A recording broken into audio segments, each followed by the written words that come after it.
Hi friends, നമ്മളിന്ന് caste one stitch വെച്ചിട്ടുള്ളൊരു flower എംബ്രോയ്ഡറിയാണ് ചെയ്യാൻ പോകുന്നത്. അപ്പോൾ അതിന് വേണ്ടിയിട്ട് ഇതുപോലത്തെ ഒരു ഡിസൈനൊക്കെ വരച്ചു കൊടുത്തിട്ടുണ്ട്. അപ്പോൾ ആദ്യം നമുക്കതിൻ്റെ സെൻറ്ററിലായിട്ട് കുറച്ച് ഫ്രഞ്ച് നോട്ട് ചെയ്ത് കൊടുക്കാം. അപ്പോൾ ഈ ഫ്രഞ്ച് നോട്ടിൻ്റെയൊക്കെ ട്യൂട്ടോറിയൽ ഞാൻ ഇതിനു മുമ്പ് ഈ ചാനലിൽ പോസ്റ്റ് ചെയ്തിട്ടുണ്ട്.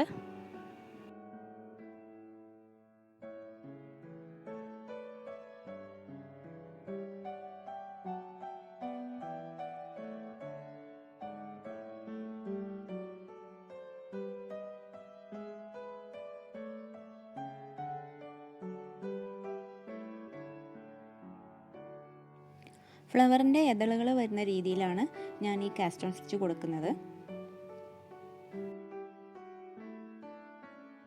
സ്റ്റിച്ചിൻ്റെ സൈസ് കൂട്ടാൻ വേണ്ടിയിട്ട് നമുക്ക് ഇതുപോലെ വേറെ ഒരു നീഡിൽ ഇൻസേർട്ട് ചെയ്ത് കൊടുക്കാം. അതല്ലാന്നുണ്ടെങ്കിൽ ഞാനിവിടെ ഇതുപോലത്തെ ഒരു ഇയർ ബഡാണ്, അത് കട്ട് ചെയ്ത് വെച്ചിട്ട് യൂസ് ചെയ്യുന്നുണ്ട്. അപ്പോൾ നമുക്ക് ആദ്യം ചെറിയ സൈസിലുള്ളതാണ് വേണ്ടത്. അപ്പോൾ നമുക്ക് ഒരു നീഡിൽ വെച്ചിട്ടും ചെയ്യാം. അപ്പോൾ ഞാനിതിൽ 2 നീഡിൽ വെച്ചിട്ടാണ് ചെയ്യുന്നത്. അപ്പോൾ രണ്ടാമത് നമ്മൾ ഇൻസേർട്ട് ചെയ്ത ആ ഒരു നീഡിൽ നൂലൊന്നും കോർത്ത് കൊടുത്തിട്ടില്ല കേട്ടോ. ജസ്റ്റ് ഒന്ന് നമുക്ക് ആ സൈസ് കിട്ടാൻ വേണ്ടിയിട്ട് ഒന്ന് ഇൻസേർട്ട് ചെയ്ത് കൊടുത്തേ ഉള്ളൂ.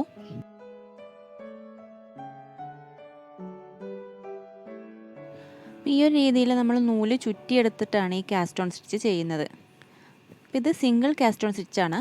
ഇത് ഡബിൾ ഉണ്ട്, 2 സൈഡിലേക്ക് നമ്മളിതുപോലെ ചുറ്റിയെടുക്കുന്നത്. ഇപ്പോൾ ഒരു സൈഡിൽ മാത്രമല്ല നമ്മളിങ്ങനെ ചുറ്റുന്നുള്ളൂ. അപ്പോൾ ഇത് 2 സൈഡിലേക്ക് നമ്മൾ ചുറ്റുന്നുണ്ട് ഡബിൾ കാസ്റ്റ് ഓൺ സ്റ്റിച്ച്.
നമുക്ക് കുറച്ചുകൂടെ വലുപ്പത്തിലുള്ള സ്റ്റിച്ച് കിട്ടാൻ വേണ്ടിയിട്ട് ഇതുപോലെ ഇയർബഡ് 2 സൈഡും കട്ട് ചെയ്തിട്ട് ഇതുപോലെ ഒന്ന് വെച്ചിട്ട് സ്റ്റിച്ച് ചെയ്തെടുക്കാം.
അങ്ങനെ നല്ല ഭംഗിയുള്ള കാസ്റ്റോൺ സ്റ്റിച്ച് ഫ്ലവർ ഇവിടെ റെഡി ആയിട്ടുണ്ട്.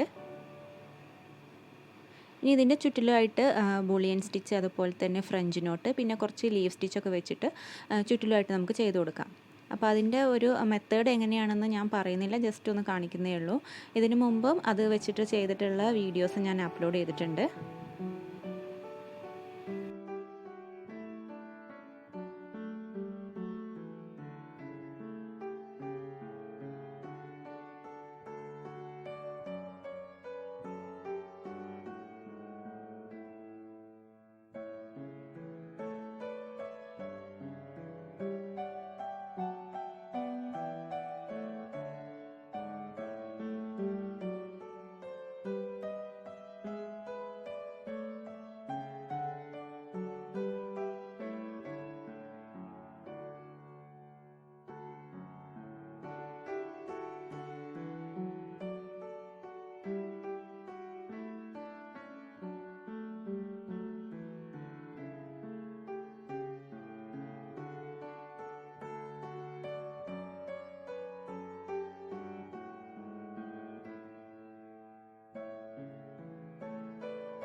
അപ്പോൾ നിങ്ങൾക്ക് ഈ വീഡിയോ ഇഷ്ടമെങ്കിലും മറക്കാതെ ലൈക്ക് ചെയ്യുക, ഷെയർ ചെയ്യുക, നിങ്ങളുടെ കമൻസൊക്കെ അറിയിക്കുക. അതുപോലെ തന്നെ ചാനൽ ഇതുവരെ സബ്സ്ക്രൈബ് ചെയ്യാത്തവരുണ്ടെങ്കിൽ താഴെ കാണുന്ന സബ്സ്ക്രൈബ് ബട്ടണും കൂടി ഒന്ന് പ്രസ് ചെയ്യുക.